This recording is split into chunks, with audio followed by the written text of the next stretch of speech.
गृहस्थी में बहुत बढ़िया भजन होता है, बस शुरुआत यहाँ से होती है। नाथ सकल संपदा तुम्हारी, मैं सेवक समेत सुतनारी। पहले ये मानो टोटल ये सब श्री भगवान का है, मुझे जो कार्य मिला है वो भगवान का कार्य है। आपको रैदास जी का चरित्र सुना होगा। रैदास जी का वो वही काम करते थे जो उनको, और कठौता रखते थे उसमें जो चमड़ा धुलने वाला, बड़े बड़े सिद्धों को उसी जल से फेल कर दिया चरित्र में, उसी जल से। और उनका सूत्र था मन चंगा तो कठौती में गंगा। और गृहस्थी में थे, गृहस्थी में थे। बात मान लो बच्चा, भगवान की प्राप्ति के लिए गृहस्थी और विरक्ति मार्ग हैं दो, दोनों को समान भाव से भगवत प्राप्ति है।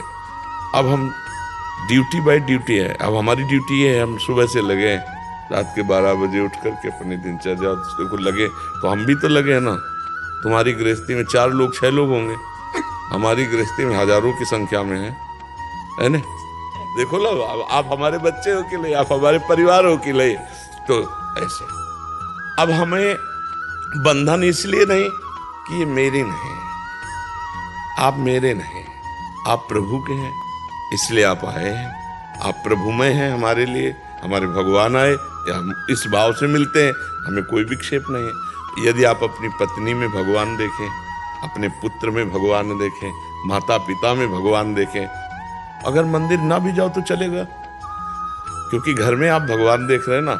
अब मंदिर में भगवान देख के और घर में कलह अशांति मनाओ, माता पिता और परिवार के जन अशांत आपसे रहे, तो ऐसी भक्ति की हम मान्यता नहीं देते।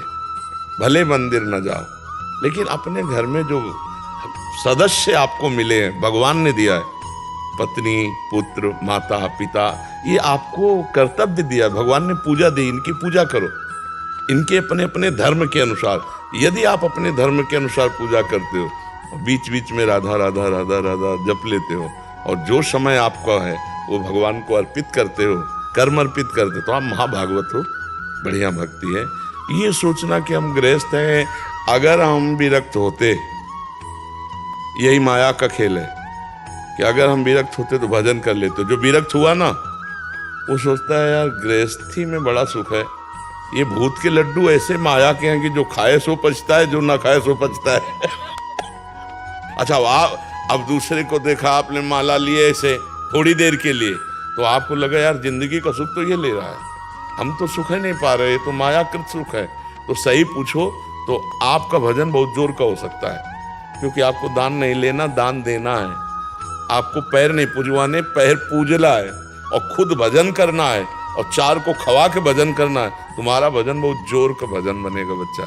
और आज तक भगवान का अवतार या भक्त का अवतार गृहस्थों के यहाँ हुआ है।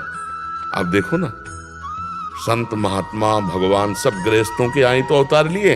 अच्छा, आज भी हमारा भरण पोषण गृहस्थों से ही तो हो रहा है भाई। कपड़ा है, बिजली है, भोजन है, गृहस्थ मेहनत करके कमा रहा है, 100 200 500 इधर दिए, तो उसी से तो चल रहा है। नाटकबाजी की बात नहीं है, खुली बात है।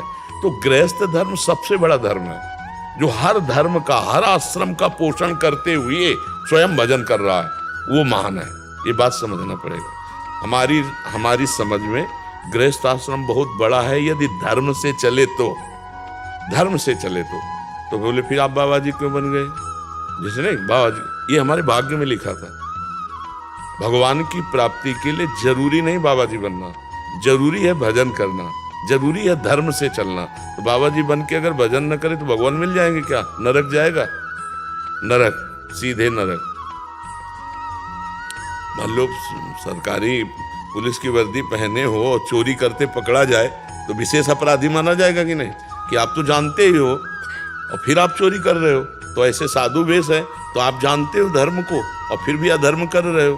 तो इसलिए बच्चा, आप जहाँ हो बहुत बढ़िया जगह हो, खूब भजन करो, नाम जब जितना बने, और जो कर्म कर रहे हो भगवान को अर्पित करो। समझ गए?